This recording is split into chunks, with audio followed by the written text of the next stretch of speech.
यदि आप BA fourth semester के स्टूडेंट हैं और आपका जियोग्राफी सब्जेक्ट का इकोनॉमिक जियोग्राफी पेपर होने वाला है, तो ये वीडियो आपके लिए बहुत ज़्यादा इंपॉर्टेंट होने वाली है, क्योंकि आज मैं आपको कराने वाला हूँ 100 मोस्ट इम्पॉर्टेंट एमसीक्यूज। ये कोई रैंडम क्वेश्चंस नहीं है। इन एमसीक्यूज को मैंने previous year papers, important topics और कई यूनिवर्सिटी के एग्जाम पैटर्न को एनालिसिस करके सिलेक्ट किया है। अगर आपने ये एमसीक्यूज कर लिए तो पेपर में सीधे यहीं से क्वेश्चन देखने को मिलने वाले हैं। तो ये वीडियो ऑल यूनिवर्सिटीज़ के स्टूडेंट के लिए यूजफुल है, इसलिए वीडियो को एंड तक जरूर देखना और एक भी एमसीक्यूज मिस मत करना। चलिए शुरू करते हैं इकोनॉमिक्स जियोग्राफी की सबसे इम्पोर्टेंट एमसीक्यूज। पहला एमसीक्यू हमारा देखिए, अंतर्राष्ट्रीय व्यापार क्या बढ़ाता है? तो इसका सही आंसर हो जाएगा अर्थव्यवस्था। अंतर्राष्ट्रीय व्यापार से आर्थिक विकास बढ़ता है। दूसरा क्वेश्चन दिया हुआ है, जिनेवा दौरा किस वर्ष पारित हुआ? तो 1947 में ये पार हुआ। गेट का जिनेवा दौर 1947 में हुआ था। अगला प्रश्न दिया हुआ है, तीसरा प्रश्न, विश्व व्यापार संगठन की समिति क्या है? तो इसका सही आंसर है व्यापार एवं पर्यावरण और व्यापार एवं विकास, दोनों ही विश्व व्यापार संगठन की समिति है। चौथा क्वेश्चन देखिए दिया हुआ है, डब्ल्यूटीओ का सकारात्मक प्रभाव क्या है?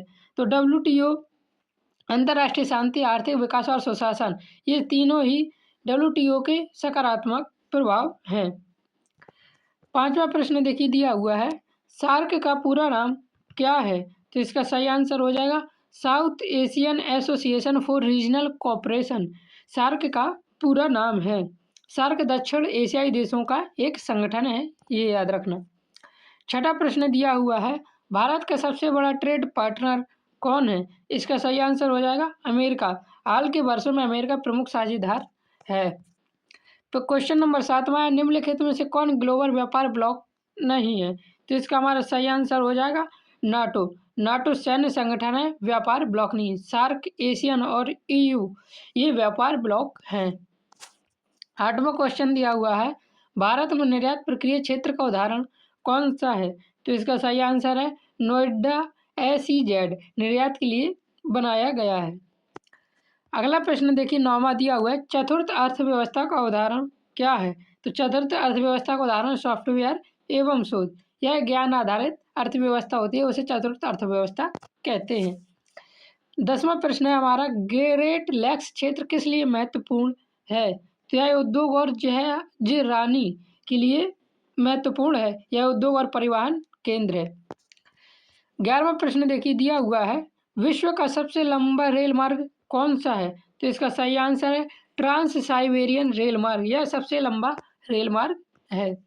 12वां प्रश्न है, पनामा नहर किन महासागरों को जोड़ती है? तो यह पनामा नहर अटलांटिक और प्रशांत महासागरों को जोड़ती है। 13वां प्रश्न देखिए दिया हुआ है, उत्तरी समुद्री मार्ग किससे होकर गुजरता है? तो इसका सही आंसर है आर्कटिक से, यह आर्कटिक क्षेत्र से होकर गुजरता है उत्तरी समुद्री मार्ग। 14वां प्रश्न है हमारा, ब्लू अर्थव्यवस्था किससे संबंधित है? तो इसका सही आंसर है समुद्री संसाधन से। ब्लू अर्थव्यवस्था समुद्री संसाधन से संबंधित है। 15वां प्रश्न दिया हुआ है, राइस बाउल ऑफ इंडिया किसे कहा जाता है? राइस बाउल ऑफ इंडिया पश्चिम बंगाल को कहा जाता है। यहाँ चावल का अधिक उत्पादन होता है, इसलिए इसे राइस बाउल ऑफ इंडिया कहते हैं। 16वां प्रश्न हमारा दिया हुआ है, साप्टा किस संगठन से संबंधित है? तो इसका सही आंसर हो जाएगा सार्क। साप्टा सार्क का व्यापार समझौता है, याद रखना। अगला प्रश्न है हमारा, एशियन के कुल कितने सदस्य हैं? तो एशियन के कुल 10 देश सदस्य हैं। अगला प्रश्न है 18वां, WTO का कार्य क्या है? तो WTO का कार्य है नीति निर्माण, सूचना देना, सूचना प्राप्त करना, ये तीनों ही WTO के कार्य हैं। 19वां क्वेश्चन है, वैश्वीकरण की प्रकृति क्या है? तो इसका सही आंसर है सहयोग। वैश्वीकरण सहयोग पर आधारित है। 20वां क्वेश्चन है हमारा, वैश्वीकरण का नकारात्मक प्रभाव क्या है? तो इसका सही आंसर है आय में कमी। इससे क्या होती है, असमानता बढ़ जाती है वैश्वीकरण से। 21वां क्वेश्चन है, WTO की स्थापना कब हुई? तो इसका सही आंसर 1995 में WTO की स्थापना हुई थी। 22वां हमारा प्रश्न दिया हुआ है, एजेंडा 21 किससे संबंधित है? तो इसका सही आंसर है सतत विकास से संबंधित है। यह पर्यावरण और विकास से जुड़ा हुआ है एजेंडा 21।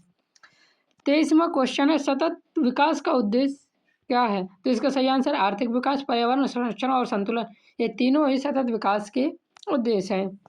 14वां क्वेश्चन है, नेफ्टा किन देशों के बीच समझौता है? तो इसका सही आंसर है यूएसए, कनाडा और मैक्सिको। यह उत्तर अमेरिका का व्यापार समझौता है क्या? नेफ्टा, याद रखना।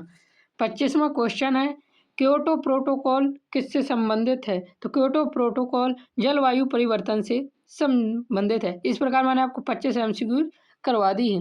वीडियो पसंद आ रहा हो तो लाइक करना। ये सारे एमसीक्यू बहुत रिपीटेड हैं, बार बार पेपर में आई हुई है, इसलिए एक भी एमसीक्यू छोड़ने की बिल्कुल गलती ना करें। अब बढ़ते हैं 26वें प्रश्न की ओर। 26वां प्रश्न है, स्टील निर्माण प्रक्रिया का अनुसंधान किसने किया? तो इसका सही आंसर है बेसमर ने स्टील बनाने की प्रक्रिया विकसित की थी। 27वां प्रश्न है हमारा, स्टेनलेस स्टील में कौन सा तत्व उपयोग होता है? तो स्टेनलेस स्टील में क्रोमियम स्टील उपयोग होता है। 28वां प्रश्न है हमारा, यूएसए में स्टील का प्रमुख क्षेत्र कौन सा है? तो यूएसए में स्टील का प्रमुख क्षेत्र पीटर्सबर्ग है। यह स्टील का प्रमुख केंद्र है। 29वां क्वेश्चन है, रोहर घाटी का प्रमुख स्टील केंद्र कौन है? तो रोहर घाटी का प्रमुख स्टील केंद्र डसबर्ग है। जर्मनी का प्रमुख स्टील केंद्र है ये, याद रखना है। डसबर्ग कहाँ का है? जर्मनी का प्रमुख स्टील केंद्र है। 30वां क्वेश्चन है हमारा, कपास उद्योग कहाँ स्थापित होता है? तो कपास उद्योग कच्चे माल के पास स्थापित होता है। 31वां क्वेश्चन देखिए, वैश्वीकरण का बीमा क्षेत्र पर प्रभाव क्या है? तो इसका सही आंसर आईटी विस्तार और पूंजी सुधार, ये दोनों हैं। 32वां प्रश्न देखिए दिया हुआ है, वैश्वीकरण का प्रभाव किन क्षेत्रों पर है? तो इसका सही आंसर है कृषि और ऑटोमोबाइल दोनों पर वैश्वीकरण का प्रभाव पड़ा है। 33वां क्वेश्चन देखिए दिया हुआ है, वैश्वीकरण शब्द कब आया? तो इसका सही आंसर है 1980 में। अगला प्रश्न 34 देखिए दिया हुआ है, आत्मनिर्भर भारत नीति किस पर केंद्रित है? तो यह आत्मनिर्भरता पर केंद्रित है। 35 नंबर क्वेश्चन हमारा दिया हुआ है, सार्क देशों में भारत का सबसे अधिक व्यापार किससे है? तो सार्क देशों में भारत का सबसे अधिक व्यापार बांग्लादेश से है। 36 नंबर प्रश्न हमारा दिया हुआ है, ब्रिटिश कपास उद्योग के पतन का कारण क्या था? तो प्रतिस्पर्धा ब्रिटिश कपास उद्योग के पतन का कारण था।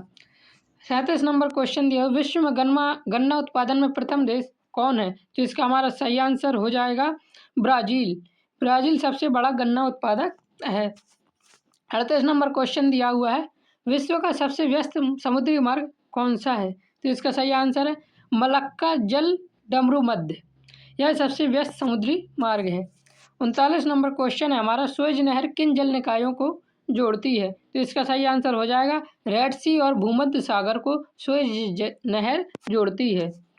40वां क्वेश्चन है, न्यू सिल्क रोड किससे संबंधित है? तो न्यू सिल्क रोड कहाँ से संबंधित है? चीन BRI से संबंधित है। यह चीन की बेल्ट एंड रोड इनिशिएटिव है। 41 नंबर क्वेश्चन है हमारा, भारत की विदेशी व्यापार नीति कौन संचालित करता है? तो भारत की विदेशी व्यापार नीति वाणिज्य मंत्रालय संचालित करता है। 42 नंबर क्वेश्चन दिया गया, मेक इन इंडिया का उद्देश्य क्या है? तो इसका हमारा सही आंसर हो जाएगा मेक इन इंडिया का उद्देश्य विनिर्माण करना है। 43 नंबर क्वेश्चन है हमारा, भारत का प्रमुख निर्यात उत्पाद क्या है? तो भारत का प्रमुख निर्यात उत्पाद है पेट्रोलियम उत्पाद। 44 नंबर क्वेश्चन दिया हुआ है, WTO किस संगठन से बना है? तो इसका हमारा सही आंसर हो जाएगा GATTA। WTO गेट का विस्तार है। 45 नंबर प्रश्न दिया हुआ है, वैश्विक व्यापार को कौन प्रभावित नहीं करता? तो वैश्विक व्यापार को जनसंख्या घनत्व प्रभावित नहीं करती है, बाकी ये जलवायु, संसाधन और परिवहन प्रभावित करते हैं। 46 नंबर क्वेश्चन देखिए, आर्थिक भूगोल की परिभाषा किसने दी? तो इसका सही आंसर है हॉवर्ड शॉर ने, उन्होंने आर्थिक भूगोल की परिभाषा दी है। 47 नंबर क्वेश्चन में, आर्थिक भूगोल का उपागम क्या है? तो आर्थिक भूगोल का उपागम है प्रत्यक्षवाद, यह वैज्ञानिक दृष्टिकोण अपनाता है। 48 नंबर क्वेश्चन है, आर्थिक भूगोल में कौन शामिल नहीं है? तो आर्थिक भूगोल में जलवायु शामिल नहीं है, यह भौतिक भूगोल का हिस्सा है, ना कि आर्थिक भूगोल का। 49 नंबर क्वेश्चन है, व्हिटलसी के अनुसार कृषि क्षेत्र कितने हैं? व्हिटलसी के अनुसार कृषि क्षेत्र 13 कृषि क्षेत्र है। 50 नंबर क्वेश्चन देखिए, major agriculture regions of the world कब प्रकाशित हुई? तो इसका हमारा सही आंसर है 1936 में। इस प्रकार मैंने आपको 50 इंपॉर्टेंट MCQ करवा दिए हैं। वीडियो अभी तक लाइक नहीं किया है तो लाइक ज़रूर कर लेना। आप किस यूनिवर्सिटी से हैं और आपका पेपर कौन सी डेट को है, ये हमें कमेंट में बताएं, ताकि आपकी उसके लिए एक अच्छी वीडियो, सेपरेट वीडियो ला सके मोस्ट रिपीटेड क्वेश्चंस की। चलिए अब आगे के क्वेश्चन देखते हैं। 51वां क्वेश्चन, व्यावसायिक खाद्य फसल की विशेषता क्या है? तो इसका सही आंसर है अधिक उत्पादन। व्यावसायिक खेती में अधिक उत्पादन किया जाता है। 52 नंबर क्वेश्चन है, आजीविका पशुपालन में पशुधन का उपयोग किसके लिए होता है? तो आजीविका पशुपालन में पशुधन का उपयोग विक्रय, दुग्ध और भोजन तीनों के लिए होता है। 53 नंबर क्वेश्चन दिया है, मानसूनी एशिया में किस प्रकार की कृषि पाई जाती है? मानसूनी एशिया में निर्वहन कृषि पाई जाती है। 54 नंबर क्वेश्चन है, गंगा के मैदान में अधिकांश किसान किस प्रकार की कृषि करते हैं? तो गंगा के मैदान में अधिकांश किसान स्थायी कृषि करते हैं। 55 नंबर क्वेश्चन है हमारा, निम्नलिखित में से कौन सा सघन कृषि के अंतर्गत नहीं आता है? तो कनाडा में गेहूं यह व्यापक कृषि का उदाहरण है, सघन कृषि का उदाहरण नहीं है। 56 नंबर क्वेश्चन देखिए, वॉन थ्यूनन सिद्धांत का सार तत्व क्या है? तो इसका सही आंसर है दूरी, भूमि उपयोग परिवर्तन और आर्थिक मूल्यों में परिवर्तन। ये तीनों ही वॉन थ्यूनन सिद्धांत के सार हैं। 57 नंबर क्वेश्चन है हमारा, कृषि वर्गीकरण में प्रादेशिक प्रतिरूप किसने स्पष्ट किया? तो इसका सही आंसर हो जाएगा व्हिटलसी ने। इन्होंने कृषि क्षेत्रों का वर्गीकरण भी किया है। अगला प्रश्न है 58, व्हिटलसी ने कृषि वर्गीकरण कब किया? तो 1936 में व्हिटलसी ने कृषि वर्गीकरण किया था। 59 नंबर क्वेश्चन देखिए, कृषि का सामान्य अर्थ क्या है? तो इसका हमारा सही आंसर हो जाएगा कृषि का सामान्य अर्थ है उत्पादन, विज्ञान और खेती की पद्धति को जानना उपयुक्त सभी। इसका सही आंसर है। 60वां देखिए, कृषि अध्ययन में क्या शामिल होता है? तो खेती और पशुपालन दोनों ही कृषि अध्ययन में शामिल होते हैं। 61 दिया हुआ है, कृषि प्रबंधन में कौन सा पद शामिल नहीं है? तो कृषि प्रबंधन में वन प्रबंधन में कौन सा पद शामिल नहीं है? तो कृषि शामिल नहीं है। 62 क्वेश्चन हमारा दिया हुआ है, पेपर उद्योग के लिए कौन से वन काटे जाते हैं? तो पेपर उद्योग के लिए टैगा वन काटे जाते हैं। टैगा वन कागज उद्योग के लिए उपयोगी है। 63 नंबर क्वेश्चन है, दक्षिणी गोलार्ध में मत्स्य उत्पादन में अग्रणी देश कौन है? तो दक्षिण गोलार्ध में मत्स्य उत्पादन में अग्रणी देश पेरू है। पेरू मत्स्य उत्पादन में सबसे आगे है। 64 नंबर क्वेश्चन है, ओपन कास्ट खनन का प्रभाव क्या है? मृदा अपरदन, पर्यावरण क्षति और आवास विनाश हुआ है। ये तीनों ही ओपन कास्ट खनन के प्रभाव हैं। 65 नंबर क्वेश्चन दिया हुआ है, सोना और हीरा किस खनन विधि से निकाले जाते हैं? तो सोना और हीरा भूमिगत खनन से निकाले जाते हैं। गहरे खनिज भूमिगत खनन से ही निकाले जाते हैं। 66 नंबर क्वेश्चन है, कृषि अवस्थित सिद्धांत किसने दिया? तो कृषि अवस्थित सिद्धांत थ्यूनन ने दिया है। यह कृषि स्थान सिद्धांत है। 67 नंबर क्वेश्चन है हमारा, भूमि उपयोग सीमा को क्या कहते हैं? भूमि उपयोग सीमा को कृषि सीमा कहते हैं। 68 नंबर क्वेश्चन देखिए, वॉन थ्यूनन सिद्धांत का सूत्र क्या है? तो वॉन थ्यूनन सिद्धांत का सूत्र पहला सूत्र प्रमुख माना जाता है वॉन थ्यूनन सिद्धांत का। 69 नंबर क्वेश्चन देखिए, लकड़ी उत्पादन किस जोन में आता है? तो लकड़ी उत्पादन दूसरे जोन में आता है। दूसरे क्षेत्र में वानिकी होती है, अर्थात लकड़ी उत्पादन होता है। 70 नंबर क्वेश्चन है, कृषि अवस्थित सिद्धांत कब दिया? तो कृषि अवस्थित सिद्धांत 1826 में थ्यूनन ने दिया था। याद रखना किसने दिया था? कृषि अवस्थित सिद्धांत थ्यूनन ने 1826 में दिया था। 71 नंबर क्वेश्चन है हमारा, आर्थिक भूगोल क्या अध्ययन करता है? तो आर्थिक भूगोल उत्पादन, वितरण और स्थानिक संगठन तीनों का अध्ययन करता है। 72 नंबर क्वेश्चन है, आर्थिक भूगोल का उपागम क्या है? तो इसका सही आंसर हो जाएगा प्रादेशिक और संसाधन विश्लेषण, दोनों ही आर्थिक भूगोल के उपागम हैं। 73 नंबर क्वेश्चन देखिए, निम्न में से कौन गैर नवीनीकरणीय संसाधन है? तो इसका सही आंसर हो जाएगा कोयला। कोयला सीमित संसाधन है, गैर नवीनीकरण संसाधन है। 74 नंबर क्वेश्चन है हमारा, निम्न में से कौन संसाधन है? तो इसका हमारा सही आंसर हो जाएगा भूमि। भूमि ये न अनुकूलतम, हाँ अनुकूलतम जनसंख्या है। यह मानव संसाधन का एक उदाहरण है। 75 नंबर क्वेश्चन, ऑक्सीजन और क्रोलाइट किसका उदाहरण है? तो ऑक्सीजन और क्रोलाइट खनिज का उदाहरण, ये खनिज संसाधन है।